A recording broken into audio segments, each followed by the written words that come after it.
Hey, this is our second review for the Constitution test. The last one we did was on an overview of the Constitution, and this one is on Article 1, the first article. A composition of the Congress. The Congress is made up of the lower house, the House of Representatives, and the upper house, the Senate. So there's a picture of our Capitol building. Congress is like a plural word because it includes both the House of Representatives and the Senate. And so together the Senate and the House are called Congress. And as you probably remember, for a bill to become a law, it must pass in both houses of Congress, both the Senate and the House of Representatives. Remember, the main job of Congress is to make laws. What Congress does is make laws. That's their main job.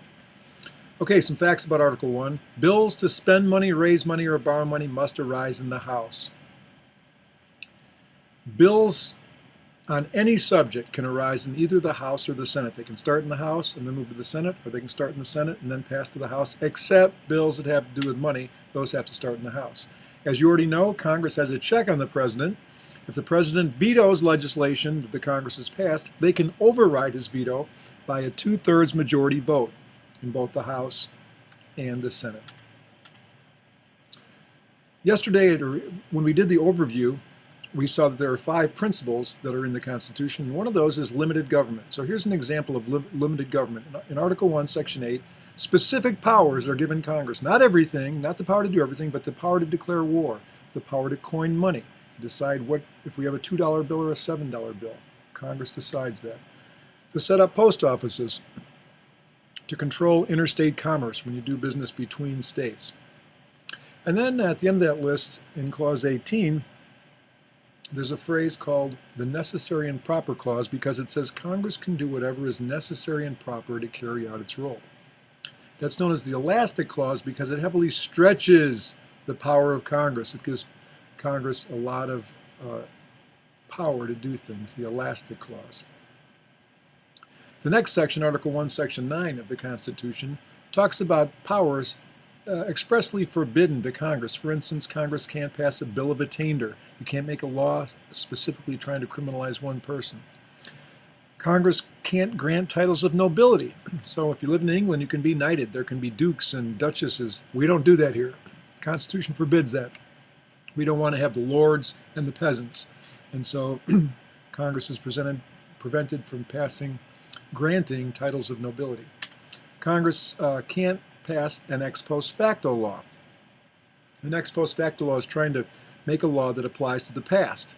You pass a law today to criminalize something somebody did yesterday. You can't do that. Any law made has to apply to the future. No ex post facto laws. Congress can't suspend the writ of habeas corpus. The writ of habeas corpus is a writing. That's what a writ is. It's an ancient English word for a writing. Habeas corpus means you have the body. So the state can have your body. They can take you and put you in jail, but they can't do it without a writing. The writ of habeas corpus, that's a protection you have. The writing has to be, cleared from a grand jury. There has to be evidence, some evidence involved that say you did a crime. Then you can maybe be put in jail. But that right, the writ of habeas corpus, is a right all Americans have, and Congress can't take it away. They can't suspend it, except if we're being invaded. At the time of invasion or rebellion, Congress can suspend the writ of habeas corpus. Congress also can't establish a religion, but that's from Amendment 1, not Article 1. Okay, specifically the House of Representatives, there are 435 members in the House. That's fixed by law. You need to know that. That's the number of people in the House of Representatives. The number each state gets depends on the population of the state. So looking at this, you can see a big state like California, 55 members get elected to the House of Representatives. Texas, 34. In Idaho, only 4, so it depends on the size of the population of the state. Each state must have at least 1 representative. Why? Because the Constitution says so. You've got to be 25 years old at least and be 7 years a resident of the U.S. before you can run for the House of Representatives. It's the shortest elected office of all the major offices. If you're elected to the House, you will serve for 2 years. The leader of the House is the Speaker of the House, and the Speaker is taken from among the members. And so he or she, we recently had a female Speaker of the House, Nancy Pelosi, but he or she is highly regarded, and they're voted by their colleagues, and they're one of the 435 representatives. A special power that's given to the House of Representatives is the power to impeach, which means to charge, usually the president, to charge the president with some crimes. That charging, a synonym for that is impeaching. When you impeach someone, you're charging them with a crime. Only the House of Representatives can impeach someone. Let's look at the Senate. The senators are elected for 6 years. So that's the longest term of all the major offices. The elections are staggered so that about every 2 years, 33 senators are elected. So the Senate's called a continuous body. There are continually people each cycle that were there in the last cycle, because we don't, elect all 100 of them and then wait 6 years and then elect all 100. It's every 2 years they're staggered. There are 2 senators per state. So since we have 50 states in the United States, now there are 100 senators. But that's not a fixed number, because the number of states could change. Puerto Rico, just for the first time, had a majority of people in Puerto Rico that would like to apply for statehood. So that could happen. If Puerto Rico becomes the 51st state, then we'll have to have 102 senators. A senator's got to be at least 30 years old before he can run for office and have lived in the U.S. for at least 9 years. The presiding officer in the Senate is called the President of the Senate, and that happens to be the Vice President of the United States, Joe Biden. Besides being the Vice President of the United States, he's also the President of the Senate, and in that capacity, since he's not a senator, he can only vote in the event of a tie. Now, Joe Biden's a busy guy. He's not usually presiding in the Senate. So when he's not there, the Senate is run by the President pro tempore.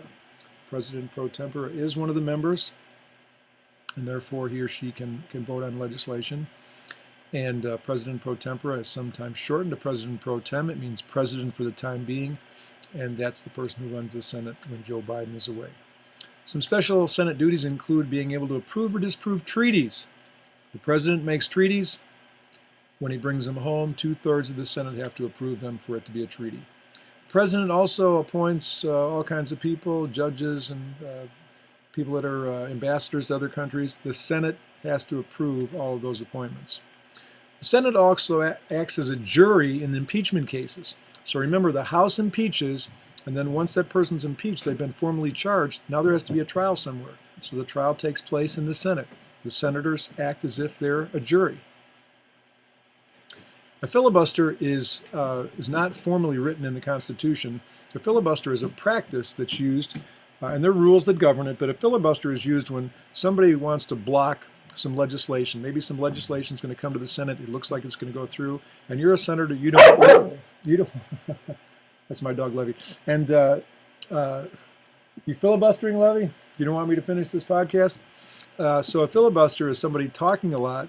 You're in a minority, so the one way you have to try and block this legislation, you just talk and talk and talk and talk and talk, and then maybe you yield the floor to a colleague who agrees with you, and he talks and talks and talks and talks and talks. By all this talking, the legislation is not going to get passed, and it might lead to people trying to push the legislation to negotiate with you. Hey, get off this filibuster.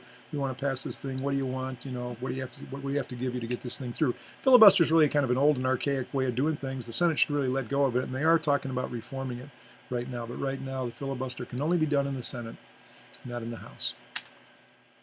There are checks and balances all through our system. You see the 3 branches here: the Congress, the courts, the president. They all have ways they can check each other. Checks and balances. Every one of them has a check on every one of the other ones.